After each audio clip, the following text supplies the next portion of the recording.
What is up, guys? Welcome back to the Meaning of Podcasts, the podcast where we talk about your favorite filmmakers and the deeper meaning within their films. I am here, obviously, with the usual crew, Mr. RB3 and Sabrina, but joining us also this week, we have Mr. Alex Marzoña. What's up, bro?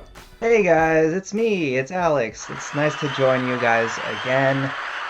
I think I was on around this time last year to play live. I think that was the last time I was on with you guys. That's right. First Cut Live. Yeah, We did First the Cut meaning Live. of actually it wasn't meaning of episode. It was the meaning of live entertainment, and you were giving us Yes. that live entertainment breakdown. So that, you are a recurring guest on the meaning of. You're probably one of the top three most Hey. episodes. Yeah.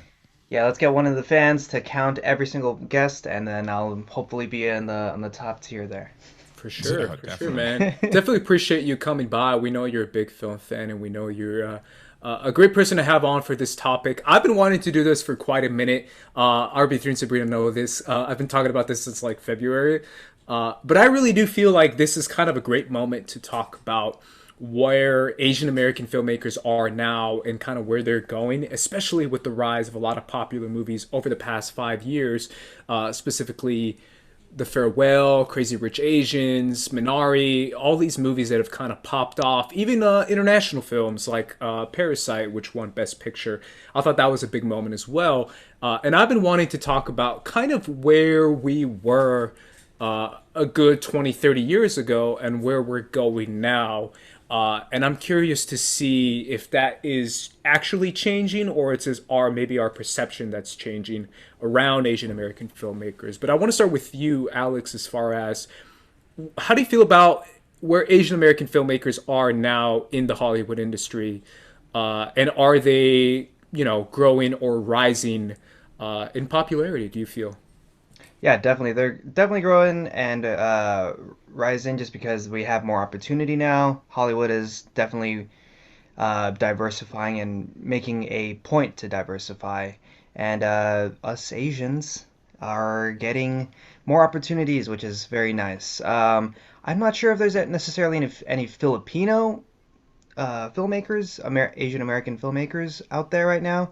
But just the fact that we are getting representation behind the camera, in front of the camera, it's we're so much better than how we were before, like 20, 30 years ago. So. It's interesting. I'm not. I feel like there is Filipino actors, right? I feel like there's a few Filipino actors that have Yeah, kind of.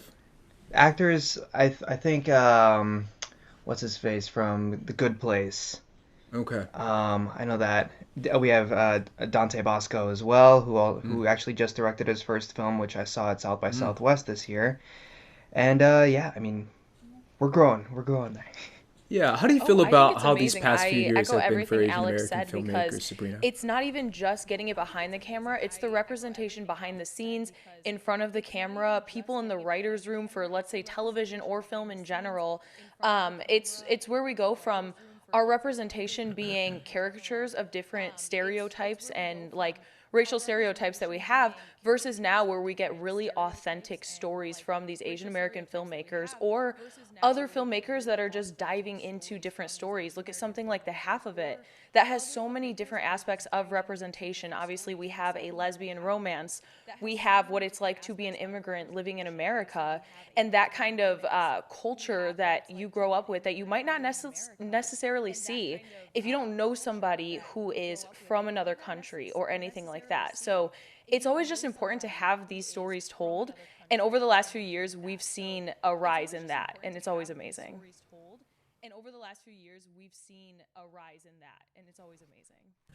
RB3, do you feel like this is more like people are starting to notice the filmmakers that were already there, or do you feel like there is more Asian American filmmakers making major motion pictures?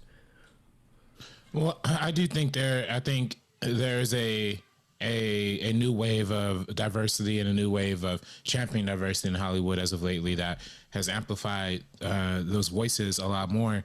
But I think when we look under the surface, especially over the last 20 years, Asian American filmmakers have been consistently on the rise. Even we see back in 2000 with Ang Lee's Oscar nomination for Crouching Tiger, Hidden Dragon. If I'm not mistaken, that was the first time a foreign language film had been nominated for Best Director, back in 2000s. Next thing, we have Ang Lee himself would also later become the first Asian American filmmaker to win Best Director for Life of Pi in 2012. And, after and no, I'm sorry. Was that no? I'm sorry, not for Life of Pi. He actually It was won for Brokeback. Brokeback Mountain. Yeah, he won for Brokeback Mountain. He also won for Life of Pi too. So Ang Lee has been like one of, I guess, the quote unquote like main, in terms of like award contentions. He's always had a lot more of like the award contention stuff on his on his resume, but now the love is getting spread and divvied up a lot more evenly across a lot of different fields. It's not just about the and we could talk about, when we're going to talk about Nomadland and like all the other Asian American films that kind of resemble like the Americana experience, and that's kind of what Ang Lee kind of popped off for with Brokeback Mountain. That's what he first won for, emulating that Americana aesthetic, from an Asian voice, from a like an outsider voice per se. I think that's something that we're beginning to see resonate more and more, because we're starting to see those voices become more prevalent and more understood across all walks of life. I think if we would have looked, I was just reading an article literally earlier, about 5 years ago, when Chris Rock was hosting the Oscars. They made a whole joke about like the accountants like being like little Asian kids, like and they brought out little Asian kids on the stage. This was literally in like 2016, and now 5 years later we're at a point where it's so reversed. Now we're celebrating and championing a movie about Korean American immigrants. So even though like the change, we've been seeing the change slowly over time, is really cranked up as of late. I think largely because of the Oscar So White movement before that, and I think that movement has amplified a lot more diversity in Hollywood. But I also think people are just getting to value these voices more, and starting to see how much money is starting to be made behind Asian American filmmakers, particularly people like John M. Chu, like you said, like we're going to talk about soon, Dustin from Shang-Chi. Bong Joon-ho obviously is remarkably successful, one of the highest grossing foreign films. So there's a lot of success coming from the Asian American filmmaking market, and I feel like that's what's amplifying that impact a lot more now. Yeah, I'm curious to see, Alex, how you feel about the impact of certain roles kind of being written there for Asian actors, right?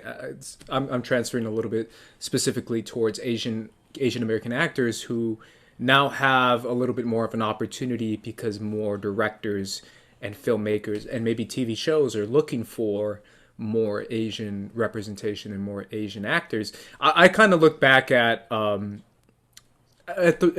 irony of someone like a Steven Yeun, right? An actor who's been in the industry for quite a minute, but he kind of popped off in The Walking Dead. And as someone who actively followed The Walking Dead since literally day one, when it premiered, there was nothing. Also. It was so organic, right? It was literally like, here's Rick. Yeah, it was literally like, it made sense that there was just this really smart Asian kid who happened to be in this group, because that's what felt natural and organic. And then you found out that that's actually how he was written in the comic. So when the casting director had to make their decision, they were like, well, we need an Asian guy because he's literally an Asian in the comic.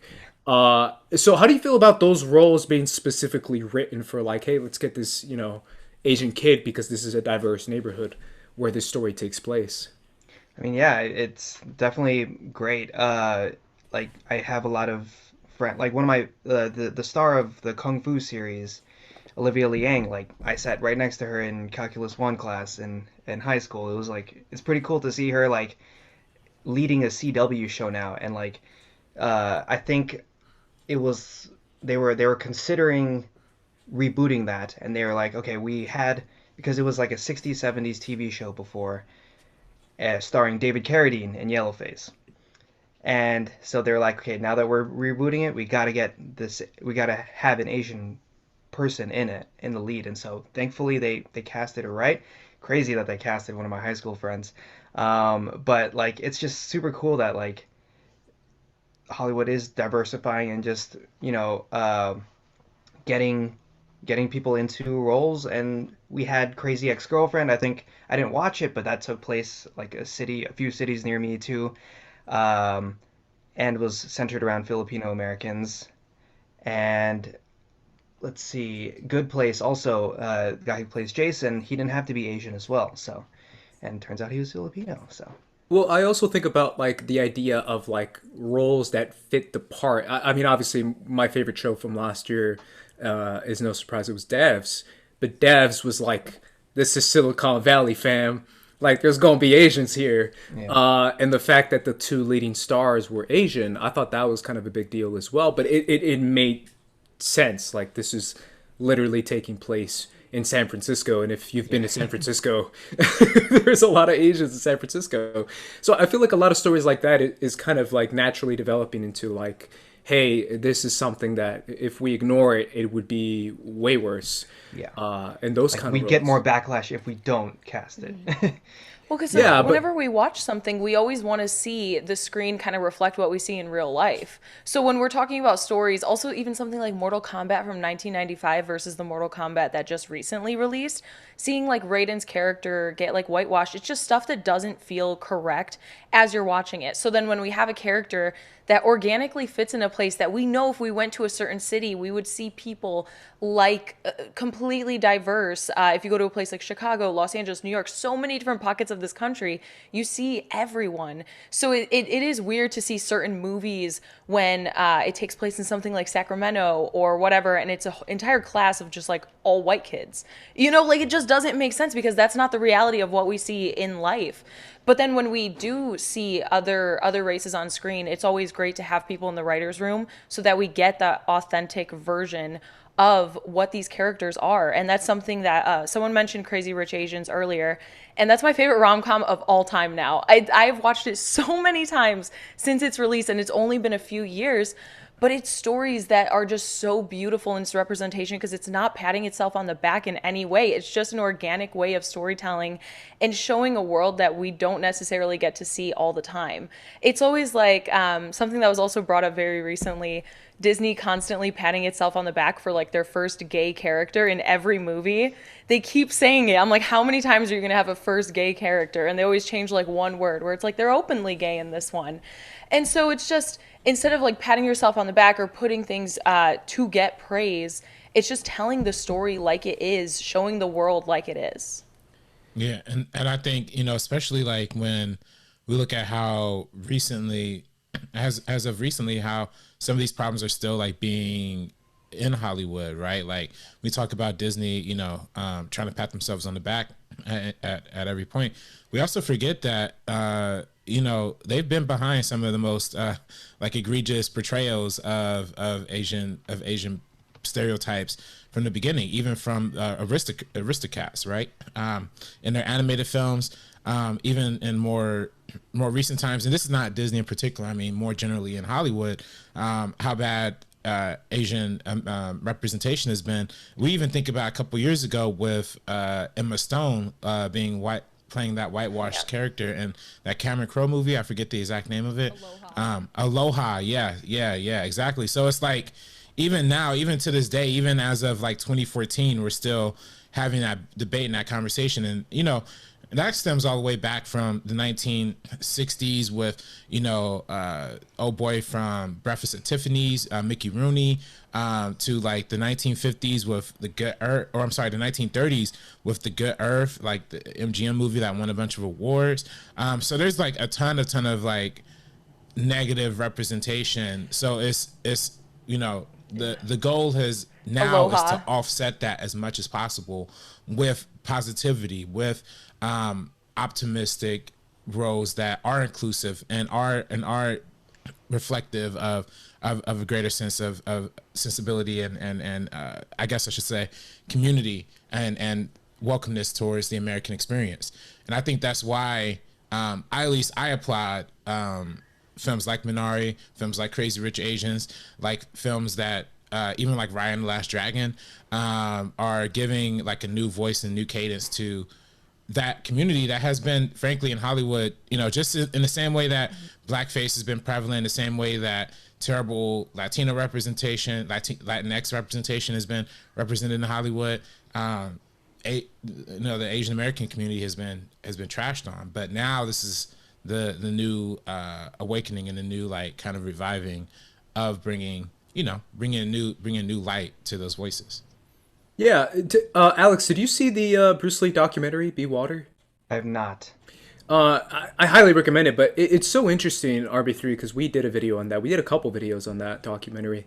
But he talked about how when he grew up watching films and how he wanted to be an actor and the kind of representation he saw from Asians during that time, which was, you know, a very significant and very different time, was Asian men being very much beneath white men, and Asian men being treated as lesser than, as beneath them, as submissive, and how he kind of turned on that and said, I can kick your ass straight up. And he straight up became alpha male, alpha dog, like, you know, basketball player, super athlete, that kind of like mad dog mentality that he showed in all his movies to show a different side to Asians, which was kind of the martial arts side, and which kind of opened up a different avenue, obviously, to Jackie Chan, to Jet Li, to other Asian creators who wanted to show off their martial arts.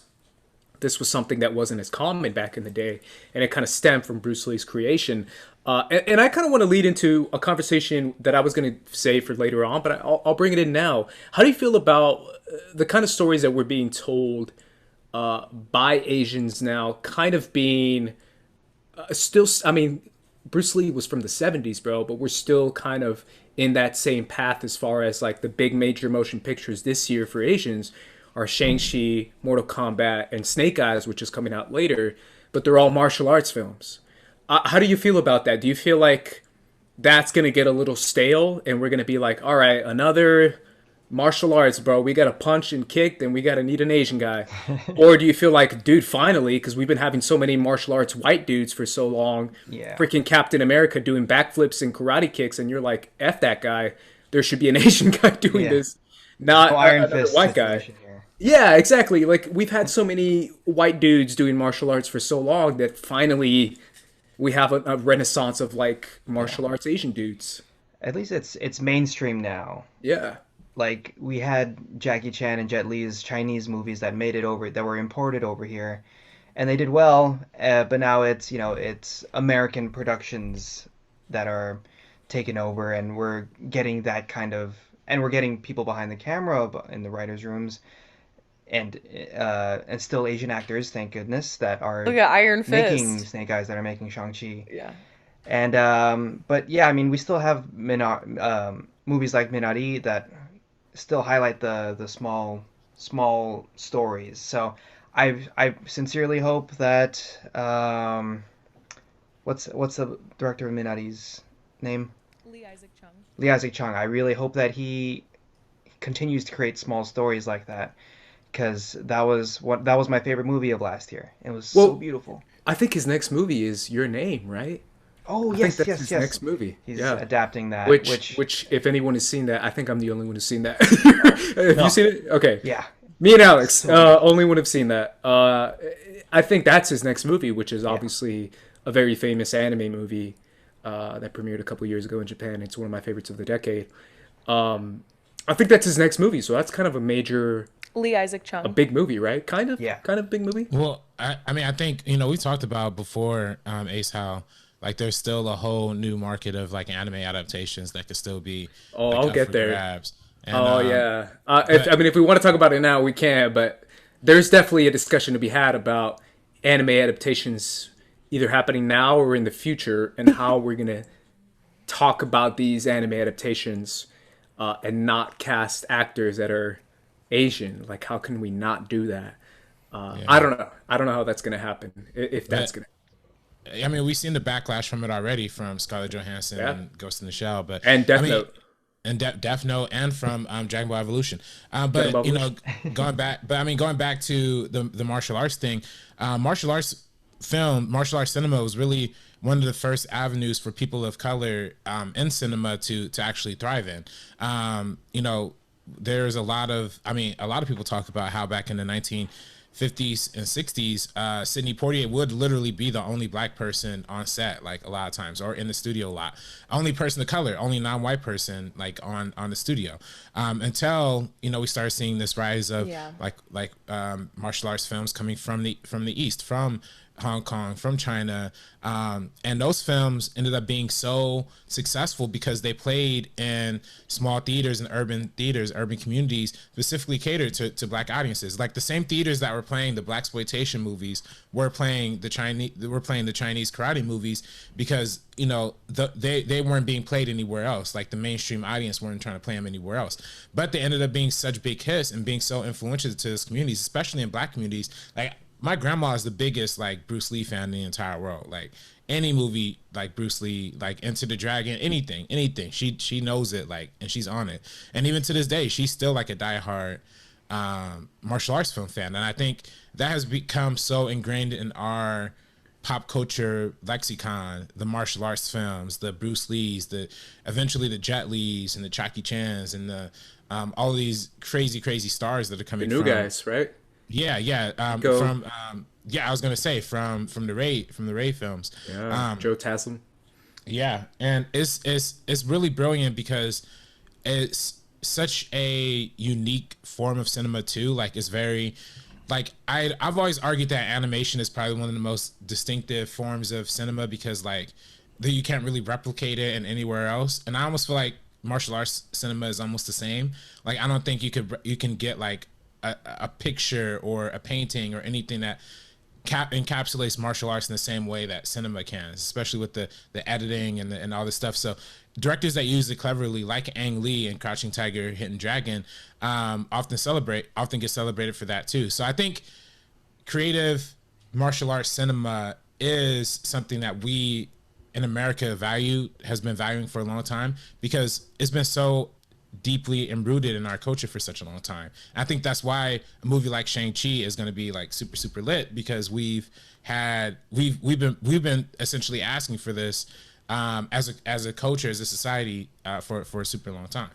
And it's also one thing too, and I'll present this to you, Sabrina, because you like comic book movies, and one thing about comic books that kind of differs from live action cinema is the fact that comic books kind of took this power of martial arts films and decided to kind of flip it on its head and say, yeah, we want that, but it's a white dude.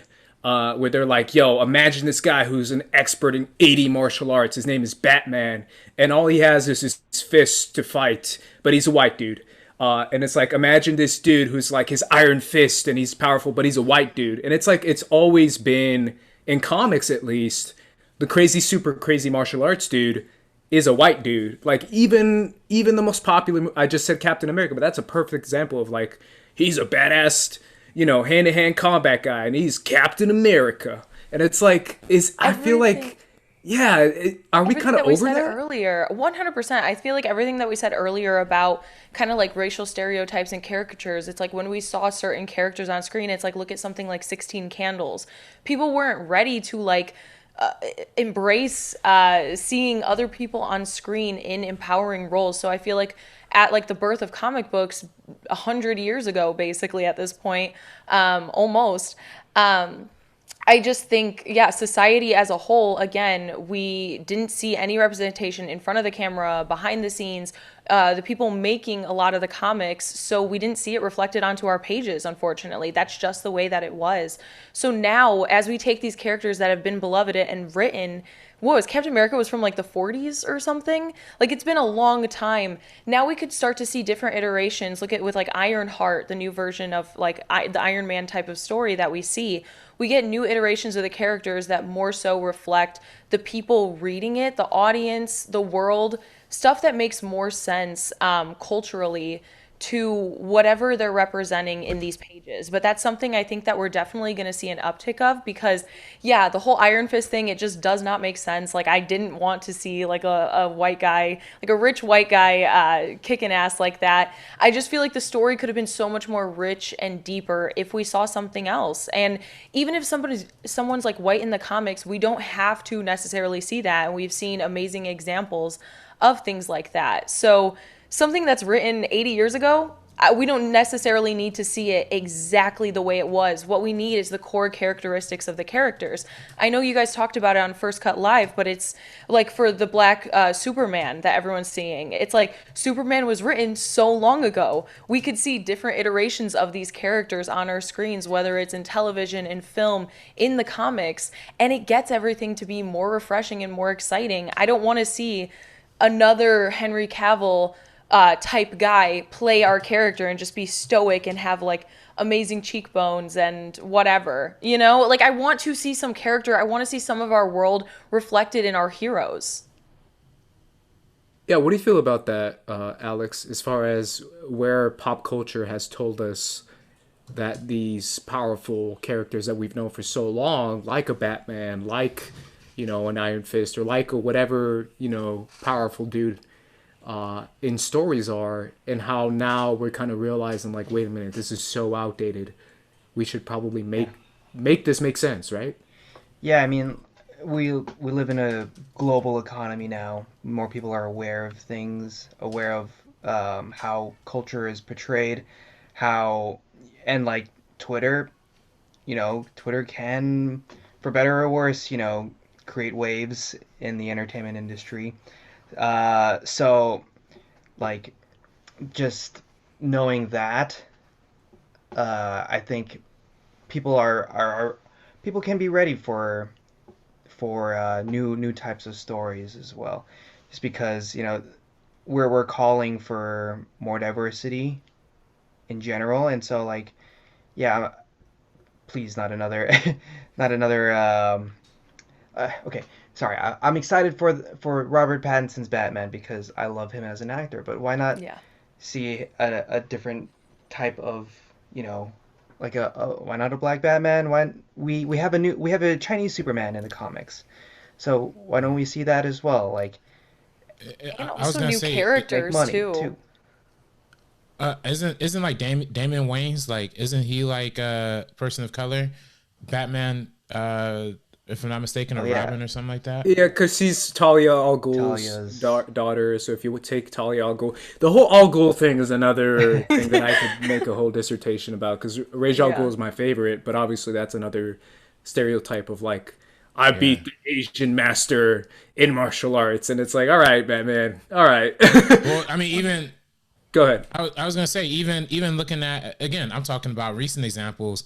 Look at 2016 with Doctor Strange. I mean, Kevin Feige just Yeah, came out and made some he comments just about did. that. Yeah, How he felt like they were doing the right thing. How he felt like they're making the right decision, and being like edgy and cool and off the cuff by avoiding the Asian stereotypes, but at the same time whitewashing the part. yeah, So it's always like a difficult line, a tricky balance to overcome. Now, the thing that he was talking about, like the Dragon Lady stereotype, is a very real thing, and that comes from like very deep, like film race study and whatnot, that evaluates like, like how Asian women have been represented on film, and it's always in deceitful, submissive, mystical ways. It's as if almost like some uncharted, like desirable femme fatale, but even like harsher. Like even Yeah. like harsher and more negative and more deceitful than a traditional Hollywood type. And if you watch those old noir movies, you totally see it all throughout it. Even when they go into the, in old noir movies, they typically go into like the salons or any kind of like stereotypical place, and it's always like smoky and weird and all this crazy production design. It's just like I said, it's entrenched in Hollywood just to have the most negative stereotypes about everybody. And I'm glad at least now that Kevin Feige and the team behind Doctor Strange at least realize that they made the wrong decision. I hope future teams don't continue to make those decisions as well. yeah. And kind of going off the Batman thing real quick, just because I know you mentioned Robert Pattinson and we mentioned Batman. I've mentioned Batman quite a bit, but I really do feel like that's kind of that mentality of like, again, martial arts is his superpower essentially. Hit that and his genius. But I think I was actually I pitched this to a lot of people, and by pitched I mean I just told my friends. I said Henry Golding for Batman. I thought that would have been kind of a cool choice. He still fits the, badass cool guy. Go for it. Right after Crazy Rich Asians, I was like, Henry Golding for Bond, give it to me. Come on, Yeah, like something he would like have been that. perfect. But I feel like an Asian Batman actually would have been a pretty inspired choice that I feel like a lot of people would have been behind. But I did hear through the grapevines that possibly they're doing like a Court of Owls thing inside the Batman universe, which kind of goes into like, you know, weird systemic white supremacy type shit that maybe the Waynes were into. So maybe that's why they specifically wanted it to be a super white dude because that kind of fits with the Court of Owls type of mentality. For anyone who's I just got super excited right now. I'm referencing a comic book run about how there's this secret organization that controls everything in Gotham, and it's all about like the one percenters inside the Batman universe. But anyways, I'm saying like there, like you said, Sabrina, kind of going all the way back to your point, Sabrina. We are at a time now where I think people would have been like, "Yo, Asian Batman, let's do it." That makes sense. Well, because there's no reason. A lot Yeah. of these times, like, you just need the core aspects of a character. There's no reason not to just hire maybe the best person for the role. Like, Yeah. someone like a Henry Golding, especially coming off of Crazy Rich Asians, just like Alex said. Something like Bond, hell yeah. There's no reason to have a Bond that looks a specific way. They just have to have all the key elements, and that's what the audience is looking for. And I feel like now, with things like Parasite getting critical and, like audience, like amazing reception and all these other films, I feel like a lot of studios back in the day, or just in general, were always afraid to like bank on a specific audience. It's like, oh, if we have these leads and they're Asian or they're black or whatever, we're making our audience a little bit smaller. We're not going to make as much money, and that's not the case at all. And that's been shown so many times now. We've seen it with Black Panther, how long it took to get something like Black Panther. Same thing with Shang-Chi.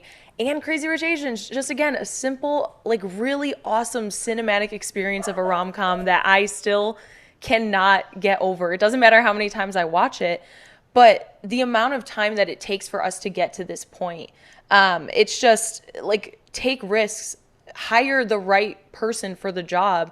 Like, all these actors audition for the roles. It doesn't need to go to the same few actors that we constantly see over and over again. There are so many amazing, talented working actors today. If we have a show like something like The Good Place or any of these Zoe's Extraordinary Playlist shows that are on cable right now, like, there's no reason to see the cities that they're in be represented unless it's authentically. Yeah, and obviously another recent example of that is Mortal Kombat, and I Yeah. will. That's a recent example of a success. As much as we can reach a success, because I feel like it's always iffy when it comes to numbers and all that in box office. But I feel like it is a success overall. Mortal Kombat was, and the way that people reacted to it, at least from what I saw, was a very natural. Like, yeah, this makes total sense.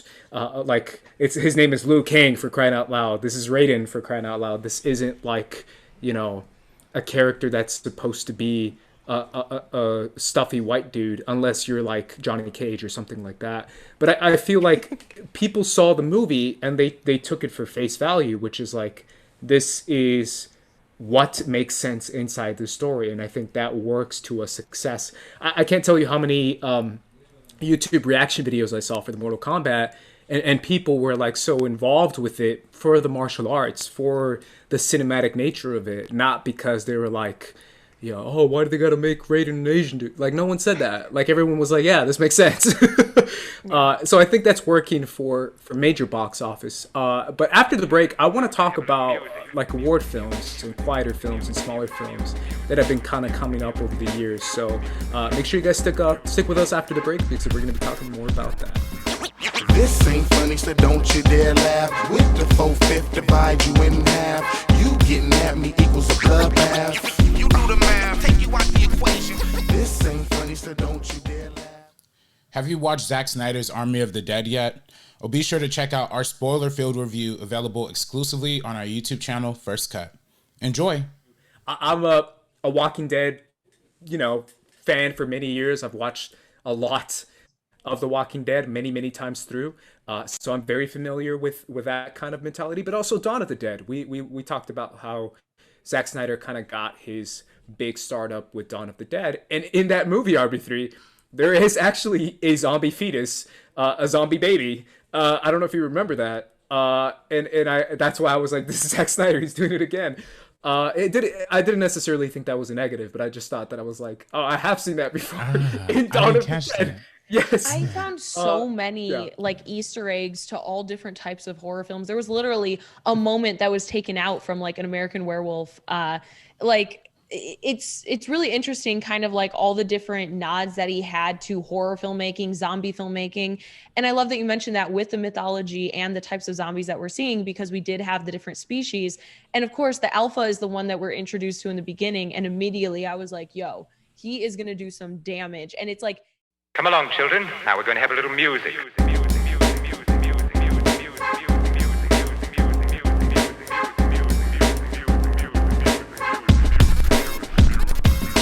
This ain't funny. Alrighty, guys, we're coming back from break. We are still here talking about Asian filmmakers. I kind of want to talk about kind of award films now and where we've seen this growth in Asian filmmakers creating films that have been getting a lot of buzz and award attention.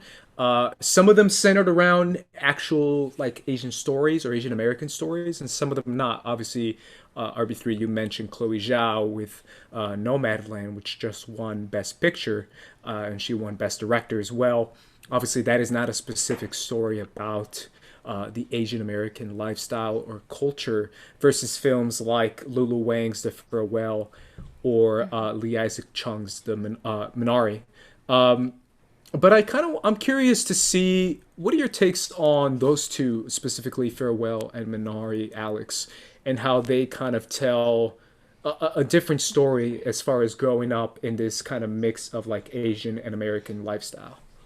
Yeah, those are two of my favorite movies of their respective years, just because they really exposed or really, showed the culture of, growing up and like having to deal with what you like how your parents' culture, how where your homeland, as it were, like how will you honor that? How will it affect the way you live? So I just love those.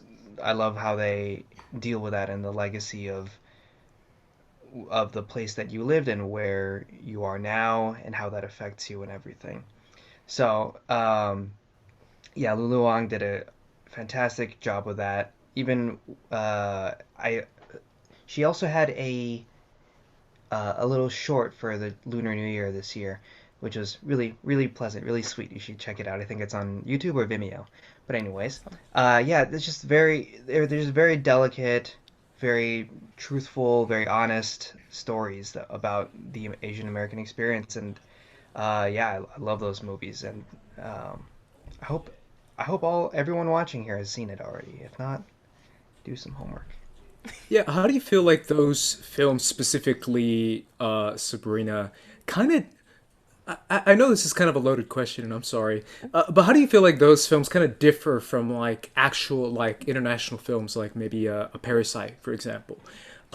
Even though Parasite actually broke barriers and became a Best Picture winner, even though it was technically an international film, how do you feel like The Farewell slash Minari compares to like a Parasite?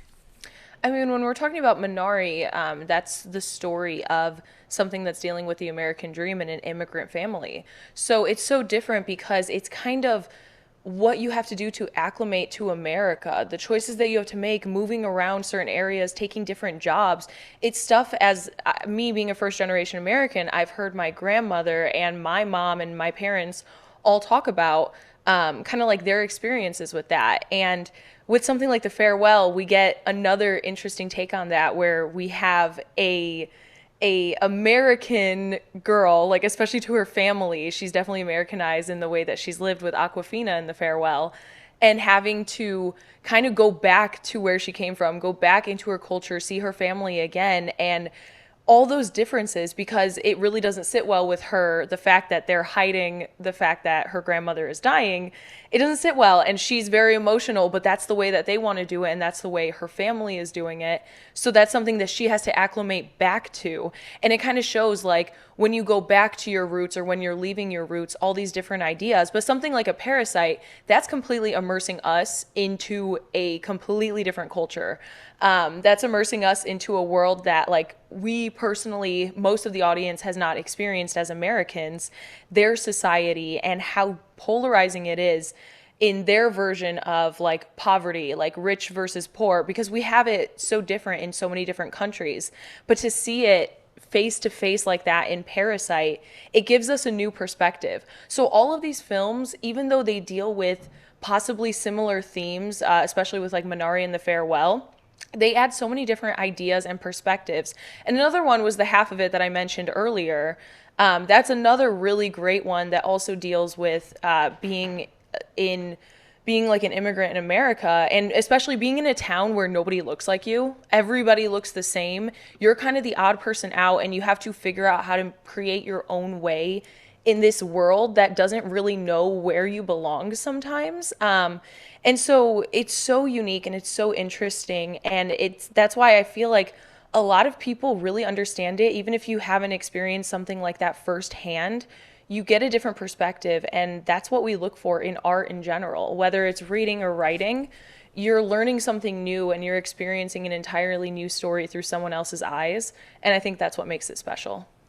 RB3, I think we've talked a lot about how Parasite has been a special movie for you, but one of the things I think you told me you liked about it was that it was so surprisingly relatable, and that a lot of the themes you see in that movie is a lot of the themes that you can find in American films, and that the story, although inherently Korean, is also very American, because it is a story of a wealth gap that is so significant and so real in so many countries. How do you feel like that movie, although it is in a different language, can transfer so much into American audiences? Well, I think, like you said, I think it is very relatable. I think it has a lot of relatable features and aspects that make it. I think that, like you said, from the capitalist angle of it, from the wealth gap angle of it, I also think from the standpoint of, just a struggle in general. You know what I mean? I felt like Parasite had. It began. The story begins as like, a struggling family trying to find their way into, this household and this mansion, and it almost begins almost like a comedy. So it almost kind of sets you up in a very like Americanized, like kind of comedic way of like, hey, here are some poor people trying to get ahead of some rich people by doing some deceitful things, and that's usually a very common comedy premise. But Bong Joon-ho took that and totally twisted it, totally subverted it, and totally twisted it on its head. And I think that's what made it ultimately so special too. I think as much as the themes make it relatable, I also think the quality and the craftsmanship of the film also made it spread so wide too. And I think that's also why people have latched on to Chloe Zhao with No Man's Land. I think that's why people are latching on to Minari, and I think that's why people are latching on to a lot of these films. But I think with Parasite in particular, and same with the Farewell. Farewell had a lot of its a lot of the dialogue in a different language, but it was so relatable because everybody has a grandmother who's been going through like some near death experiences, or or fighting something, or struggling to communicate something to that figure in your household. So these are all things that at the end of the day, we're all human. We're all dealing with these things, on some level or another, even though it's from different cultures. And that's what I love about international cinema. That's what I love about movies like Parasite. And that's what I love about seeing filmmaking outside of just the American perspective. Alex, how do you feel about that comparison between Minari and The Farewell, and then compare it to a Parasite? How do you feel like those movies differ or relate to each other? I think, well, Sabrina and RB3 kind of nailed those kind of comparisons, but I think, yeah, the for Farewell and Minari, like it is about the immigrant experience, and like I did relate a lot to that, and like I see a lot of my family in those families, and that's where that one hit me. Parasite, I think it was also just Parasite was like packaged as a super tense thriller, and that's how it kind of also crossed over into the U.S. audiences, and that's why they loved it. But I just love that all three of these movies got major American buzz, and they all crossed over it. Well, I shouldn't say the Farewell and Minari crossed over because they were American movies. They're movies about what it means to be American as well. So I'm just glad that those got some those got some attention. Yeah, I think that was kind of my follow up too. Is like you would define them as American films, right? I mean, I'm just Yeah. curious. Yeah, and I feel like that's kind of the big thing too. Is like the difference between, even though they're spoken a lot of the time in a different language, it's still an American story inside those two films specifically. Kind of finishing up on this, when it comes to awards films, where do you see Asian American filmmakers going when it comes to smaller stories being told and getting awards attention, Alex? Um, I mean, yeah, with Minari getting a screenplay nomination, like there is more attention on Asian stories being told. We have a movie from Kogonada coming this year called After Yang, which he directed and wrote and everything. I'm not sure. It doesn't sound like a necessarily Asian premise, like nothing with an Asian perspective or anything. It seems like a very sci-fi, very familial, just kind of in whatever way he wants to tell it, not with a cultural perspective. But I mean, I hope that gets some attention because I really loved his first movie, Columbus, which was sort of more of a cultural movie. Yes. And so I hope to see him, Chloe Zhao. Maybe she'll put some interesting takes into Eternals. Who knows? Yeah, But yeah, I that's a mean, good one. we're on the up and up, and people are noticing the Asian filmmakers. Go ahead, Sabrina. Yeah. Well, and even then, like the Farewell sweeped the Independent Film Spirit Awards. So the Oscars, of course, are not the only awards. They're the biggest, but they're not the only one. Yeah, So that's why we I said see, awards and not Oscars, yeah, because yeah, we see the Independent Film Spirit Awards really highlighting and championing different types of storytelling always and different types of storytellers. So it got best feature, it got like best supporting actress. There were so many awards that it won that day, and deservingly so, 100%. And like also being looked at again as an American film and not an international feature. Just because something has a foreign language in it doesn't make it a foreign language film. Like that's just something that is crazy to me, because you don't see like Inglorious Bastards and think it's like it's a foreign language film. No, like that's by Tarantino. So it's crazy, that kind of like double standard that we do see.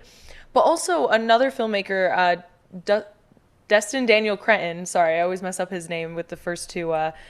But with Short Term 12, and then obviously him working on Shang-Chi, I also want to see him go back to some of those smaller filmmaking as well, because Short Term 12 is one of my favorite movies of all time.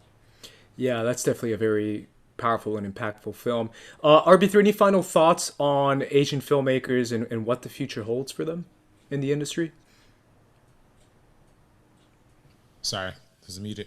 Yeah, I mean, I definitely am looking forward to seeing what's coming next, right? I mean, like y'all said, there's a lot of great blockbuster movies, Snake Eyes, that's coming out, and Shang-Chi, which, by the way, I'm over the moon excited for. I think this is actually the first. I didn't realize this, but this is the first new character that they're bringing into the Marvel movies since Black Panther, like since like 2018. So it's gonna be crazy seeing this fly. I think there's gonna be I think there is gonna be a new wave from various areas, like from karate movies, action movies, and I know there's still like a contingent of people that are still like, wanting like the Chuck Norrises and the Karate Kids and the Cobra Kais, like, still want that, for lack of a better term, the whitewashed karate. But I think there is like more there is more of a desire and a hunger for getting the proper big scale cinematic martial arts representation. I think, beyond that, we're going to see representation in anime adaptations too. I think in TV, we haven't even talked about TV, but shows like Fresh Off the Boat, shows that have, there's a lot of shows that have been doing remarkable work and highlighting the humanity of different cultures. And I think that's the impactful part, is how we're going to shed light on different stories, different aspects, and different lanes for just to make it equal, make it an equal opportunity for everybody. So I'm excited to see the future, but I do think there is a long road down the line. I applaud Chloe Zhao, and I applaud directors like Ang Lee and other, people who have reached the top, but that's definitely not the ultimate goal. And I'm excited to see more of what people like Dustin. I'm sorry, what was Dustin Daniel Cretton. Dustin Daniel Cretton, and all these other filmmakers continue to do in their own right. So. Yeah, I kind of wanted to go off that a little bit because going off your point about anime adaptations, I think there's this tendency for filmmakers to say, hey, we need an American version of this anime adaptation. And my counter to that is like, yes, an American version can feature Asian American actors. That could still be an American version of that film.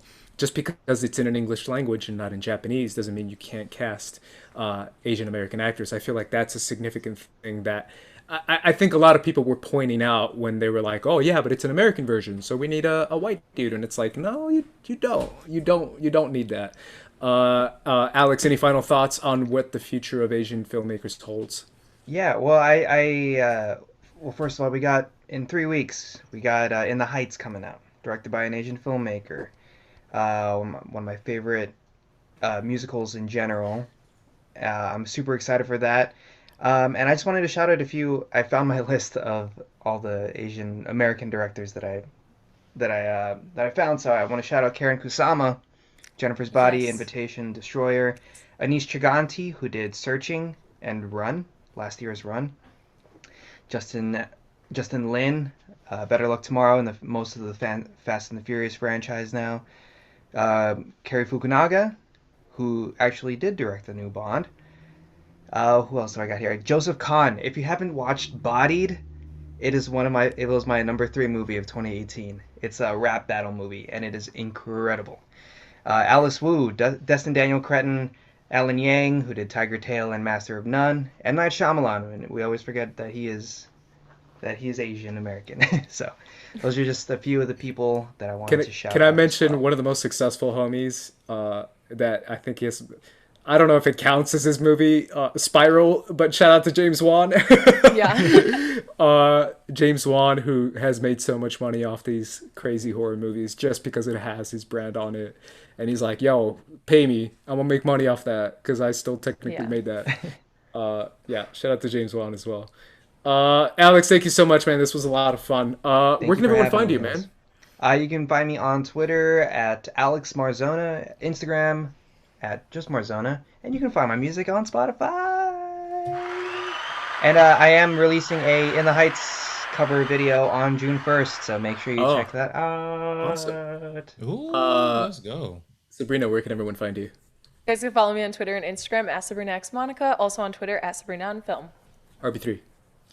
You can follow me on Twitter and Instagram at Director RB3. And we are doing the premiere of Timestamp. That is coming up Friday, June 4th, 7 p.m. If you want to RSVP, you still can. If you want to watch this film, the one exclusive engagement that we're having for this movie, become a First Cut Patreon today. And that's how you become invited. That's how you are going to be able to watch Timestamp with everybody. So be sure to check that out. Friday, June 4th, become a First Cut Patreon. Before that. Go ahead and do that, guys. And obviously, you can follow me at Squad Leader Race. And subscribe here to First Cut. That's the most important thing. To find more of us, follow us on social media at First Cut TMO. We will be tweeting out our thoughts, our episodes. If you need a new episode drop, we will be there as well. So make sure you follow that. Either way, guys, for the First Cut crew, We're peacing out. Peace out.